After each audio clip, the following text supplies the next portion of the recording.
coming on. How y'all doing? First of all, welcome to all my new subscribers. Thank you to my faithful subscribers, the ones that comment. I know I don't get most of my videos don't get 50 views, but if I can reach somebody, make one person's day, then I don't think this is done in vain. But what I want to talk about this morning is double standards. I can remember when President Barack Obama was in office, and First Lady Michelle Obama would wear blouses. Well, this is a dress, but she would wear dresses or blouses that were sleeveless. And oh my God, it was like she had committed a crime. But First Lady Trump does the same thing. Now, I'm not saying there's not an article addressing that issue, but I haven't seen it. Or is it because First Lady Obama did it and it was finally accepted and it's not a big deal with Trump? I don't know, but there are double standards, and that's one thing that's very upsetting to me, because how is it that two people could do the same thing and one person is wrong and one person is not? That's just like here on YouTube. I've seen somebody make the same statement I've made after I've made it, or not even me, after somebody else has made it, and it's like they were the first person to ever make that statement. That's just like a girl yesterday had posted on Facebook that another baker had used her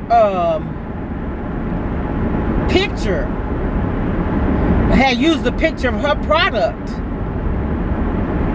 as a marketing tool to sell. And she said, we support one another, and I don't mind my picture being used, but give me credit. And I agree wholeheartedly. The thing about it is, and I say this often, and I remember Michael Basin talk about it, you don't have to put out somebody else's light for yours to shine. What God has for you is for you. So, I've actually, and I think I may have talked about this before,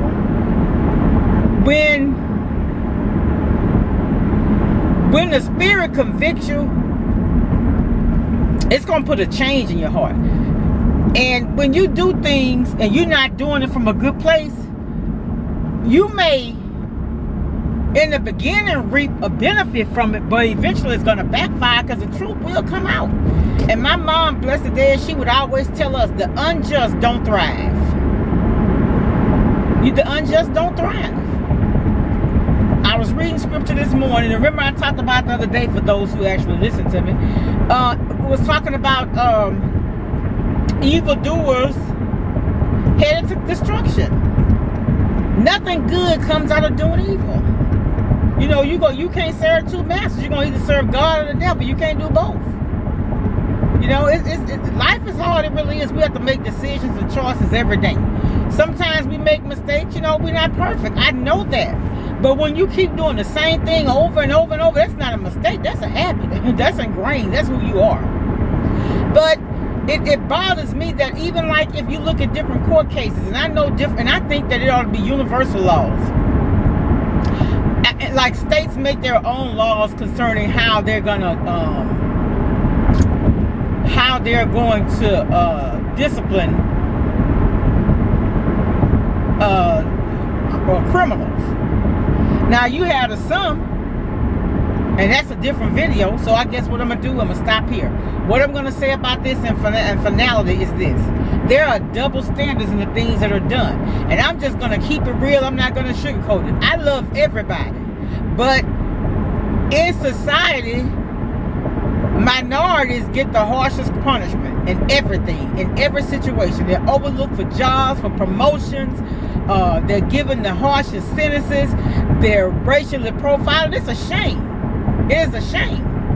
When you take on these jobs, and you take on the responsibilities to protect and serve, you should treat everybody the same. I understand that in certain areas are prone to more violence or whatever. But I think there need to be more training, sensitivity training, because a child that's hungry not going to act the same as a child that's fed. They're not. You understand what I'm saying? If a child come to school and they hungry, how you expect that child to sit there and learn and his stomach growling so hard that you can hear it in the front of the class? The basic needs of a person have to be met in order for them to thrive. I'm not saying a person can't survive and overcome, but it's few and far between. We read the stories, the success stories. I just saw where a young man was homeless and got a full paid scholarship to Yale or Harvard. But honestly, y'all, he is the exception. He is extraordinary. He's one of those people where setbacks happen to ordinary people to make us extraordinary. That happens for them. But y'all, for everyone that get that Harvard or Yale scholarship, it's millions. I know thousands of kids out there hungry, and they can't because they can't thrive in the situation that they're in. I know kids personally that are in foster care. Other people are raising them because the parents on drugs. How can you expect those kids to go there and compete with those kids? Both parents in the home. They have all of what they need and just about all they want. And these kids' basic needs can't be met. And then they have to go out and be harassed and threatened by people who's supposed to protect them. Excuse me, but it just makes me mad. And it's just, you know, and like I was saying, I was looking at Risa Rich the other day, and she was saying people, you know, you don't know what a person's going through and everything, and some people just need a good cry. You know what though? My cry is not for me. It's for these kids, for these young black men.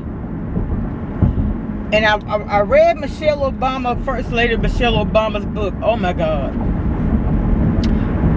She is so real. Oh my goodness. It was really, really good. She touched on the things that, you know, a lot of people may or may not say. You know, a lot of people are, the thoughts and actions will never be told because they're afraid of what other people are going to say or how other people are going to react. You know, you can't worry about that. Because what you say sometimes can help somebody else. Because you know what? Her story has, I don't want to get into detail, but it's put me in this place where, you know how they say sometimes you have to suffer for righteous sake? I'm almost at that place in my life where I feel like, you know, too many of our people have suffered, gone without to make it better for us, and then the same thing happened and we stay quiet about it.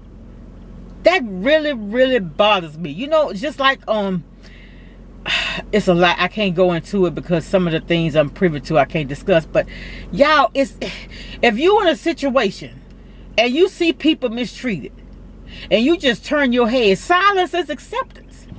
If we all just continue to let people continue to just walk over, harass, and nothing changes. We just talk about it and don't act. All we doing is allowing it to escalate. Anything allowed escalates, and that's all that's happening.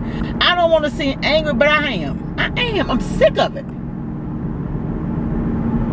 You know, and it makes you get to the point you don't want to watch the news, but I need to be informed.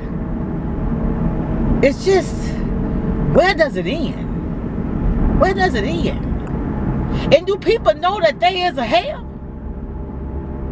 I went to a funeral Friday. I took off to go to this funeral, and I had a lot of other things to take care of, so I just took Friday off. And plus, really and truly, y'all, I'm just mentally exhausted.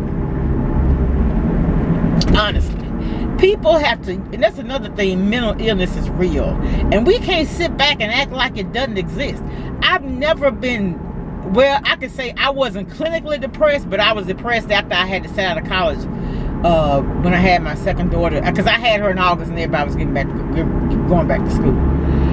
But I'm at a state now, I guess, from the loss of my mother and then just everything else that's going on.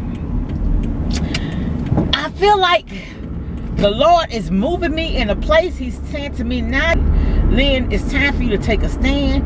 You're going to have to do more. More is expected of you. You're not living in your purpose. And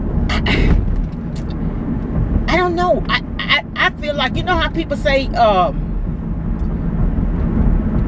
feel like I need to talk to a counselor. God first, though. God first, because I know He's put this. I told y'all, if you ever listen to me talk, I have these revelations, and I'm sure we all do it. God talked to us in the middle of the night, and just a lot of things came to me, and that inspired me to write this video, to make this video today. And then after looking at reading the Becoming by Michelle Obama. Y'all, we got to do better as a people. You can't be satisfied just because you making 6 figures and you living well, and you see other people in your job being mistreated. You can turn your head. I'm sorry. You're not successful to be. If you can be a success and see other people struggling and have the same potential as you have, you're not a success. You're a coward. So